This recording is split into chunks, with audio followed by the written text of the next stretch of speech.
a look at that. This time it's the Congress chief Mallikarjun Kharge slamming the Bharatiya Janata Party. Now, while briefing the media in Jammu, he has said, and I'm quoting from that statement that he has made, Bharatiya Janata Party is the master of lies. We have given 8 guarantees. Restoration of statehood is our prime goal for Jammu and Kashmir. And he also goes on to speak about the alliance with the National Conference for Jammu and Kashmir Assembly polls. He says how this was necessary to remove the Bharatiya Janata Party from politics, especially when it is the valley.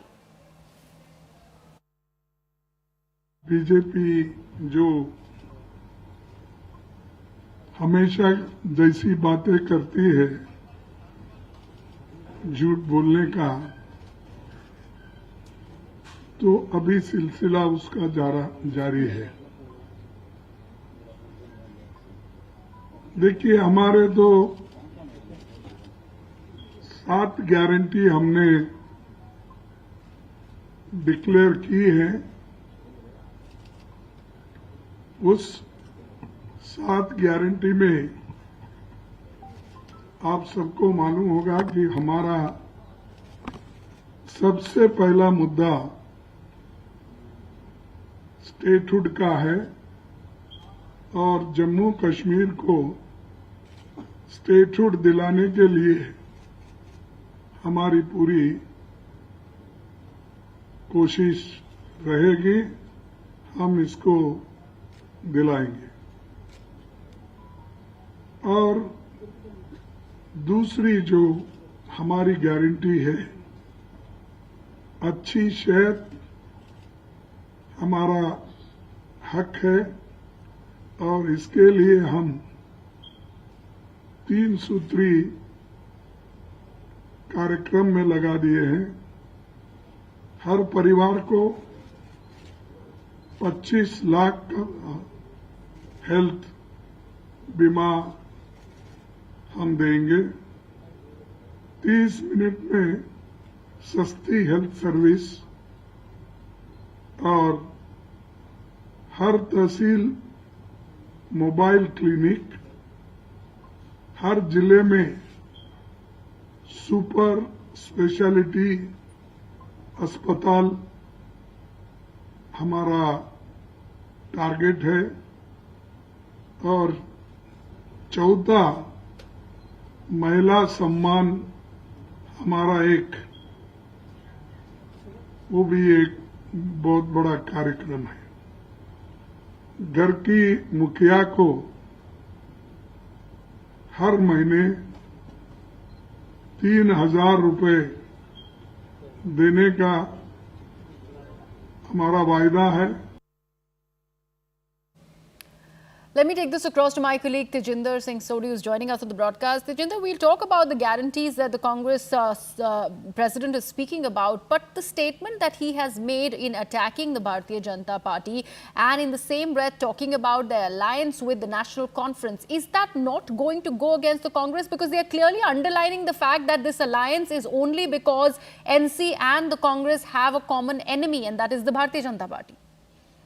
See, indeed, it seems that this statement is going to affect the National Conference and the Congress perspective in Jammu and Kashmir, given the fact that people in Jammu and Kashmir want development, they want peace, they want they want facilities which are being which they haven't got as yet. They want health facilities, but now that the Congress Party national president has made it amply clear that they are forming the alliance just to keep BJP away. This is not going to go well with the voters. While Kharge was speaking at this press conference, one thing which we have been continuously reporting about is that during this ongoing assembly election, the restoration of statehood has become one of the main poll plank for all the major political parties, be it Congress, be it BJP, even the Prime Minister Narendra Modi, who was in Jammu and Kashmir recently, he also made it clear that restoration of statehood was on cards. It will happen. Even today, when the Home Minister is speaking in the Rajouri Punch belt, he is also emphasizing that statehood would be given at the appropriate time. Kharge also mentioned that they would fight for the statehood. Another thing, Kharge responded to the recent allegations. If you remember, the Pakistani Defense Minister Khwaja Asif, during an interview, had said that they are in line with National Conference and Congress alliance because these two parties are demanding the restoration of Article 370, which Pakistan also wants. So today, when Kharge was asked about his views on the statement of Khwaja Asif, because after that, several senior leaders, including the Prime Minister, the Union Home Minister, they have targeted Yes. this National Conference and Congress alliance. Kharge said that we have nothing to do with Pakistan. He, in fact, attacked BJP, saying that what has BJP done for the past 10 years. He said that it was BJP leaders who went to Pakistan and had biryani there. We don't need certificates of patriotism from anyone. So clearly, it seems that Kharge is in no mood to give up. He is giving it back to the BJP. But yes, his statement that they have forged alliance with the National Conference in Jammu and Kashmir is not going to keep only BJP away, is not going to go well with the voters in Jammu and Kashmir. Yes. And despite having said that, and despite having distanced himself from the statement that has been made by the Pakistani Defence Minister Khwaja Asif, even though the Bharatiya Janata Party is trying to, make that very ploy to go ahead and attack the Congress Party, the Congress is refraining from mentioning anything about the NC stance of restoration of Article 370. Tejinder. The Congress knows very well that they are walking on a double-edged sword.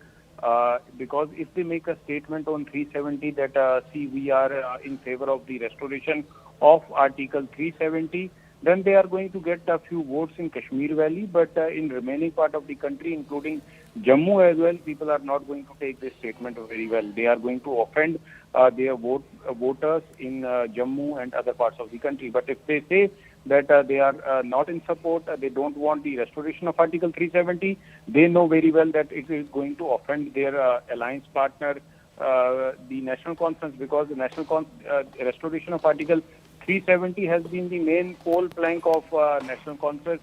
They have it in their manifesto, knowing very well, even Omar Abdullah, Farooq Abdullah and every senior leader of National Conference know it very well that an elected government in a state has no power to amend the Constitution of India. They cannot bring back Article 370 until and unless the National Conference has a majority in the Parliament, and they only then they can bring it back. And National Conference, being a regional party, knows very well that this is never going to happen.